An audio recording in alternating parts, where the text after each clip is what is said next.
They say success favors the strong, but sometimes it's the struggles that create empires.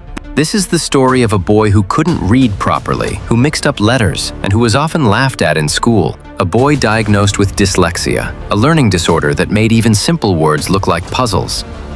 Yet this same boy would one day build a global empire that earns around $130 million every single day. From a tiny Swedish village to more than 450 stores across 60 countries, his name was Ingvar Kamprad, and his company, IKEA, became a revolution that proved that no weakness is truly a weakness when vision and discipline take over. Ingvar Kamprad was born on March 30th, 1926, in a small village called Småland in southern Sweden. From the very beginning, Ingvar's family struggled to make ends meet, and his father was a strict man who believed every penny had to be earned with sweat. But even as a child, Ingvar had a spark that made him different. While most kids played outside, he was busy thinking of ways to earn money. At just 5 years old, he started selling matches to his neighbors. He realized something most adults didn't. Hey, if you buy in bulk, you can sell cheaper than others and still make a profit. That tiny thought became the foundation of IKEA's business philosophy decades later. Affordable design for everyone. His dyslexia often embarrassed him in school. He couldn't spell words correctly, and reading was slow. But he used his sharp memory and practical mind to overcome what books couldn't teach. He didn't see dyslexia as a curse. He saw it as a challenge to think differently, and that mindset would later help him change the world. By the time he was a teenager, Ingvar had tried selling almost everything. Fish, Christmas cards, seeds, even pencils and wallets. Each new venture taught him the same lesson. People love quality products at low prices. When he was 17 years old, his father rewarded him with a small sum of money for doing well in school. Instead of spending it, Ingvar used it to register a company. In 1943, the world was still at war and resources were limited, but that didn't stop him. He named his company IKEA, a combination of his initials IK, Var Kamprad, family farm, Elmtarid, and his hometown, Agunnaryd. At first, IKEA sold simple household items, pens, picture frames, wallets, anything he could buy cheap and resell. He didn't have a fancy office. He ran everything from his small home desk, typing letters and sending catalogs to potential customers. But soon, he noticed something.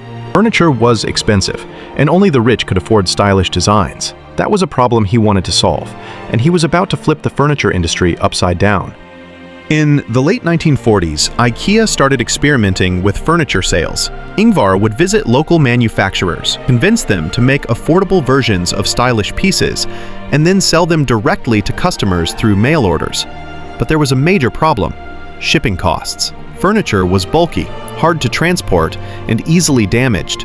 That's when one of his designers came up with a simple idea.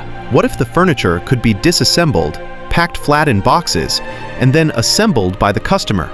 Ingvar loved it immediately. Flat pack furniture was born, a revolutionary concept that reduced shipping costs, saved warehouse space, and allowed IKEA to sell stylish furniture at unbelievably low prices. Customers not only saved money, but also felt proud building something with their own hands.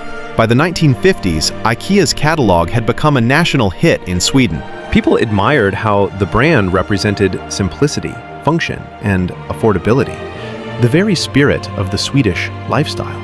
Competitors tried to copy him, but none had his vision or obsession with efficiency. So IKEA built its own manufacturing partnerships in Poland, where production costs were lower and quality could be controlled. It was a risky move during the Cold War, but it paid off. IKEA started producing its own furniture on a massive scale, completely bypassing the Swedish furniture cartel. Ingvar learned that when the world blocks your path, you build your own road. However, he also faced personal battles. His perfectionism made him hard to work with. His dyslexia sometimes caused mistakes in catalogs, and his frugality bordered on obsession. He lived cheaply, drove the same old Volvo for decades, and even flew economy class when he was one of the richest men in Europe. He wasn't driven by luxury. He was driven by mission. By the 1980s and 1990s, IKEA had become a global phenomenon, opening in the United States, Asia, and beyond. Ingvar's vision of a better everyday life for the many people had come true. He had built not just a company, but a culture.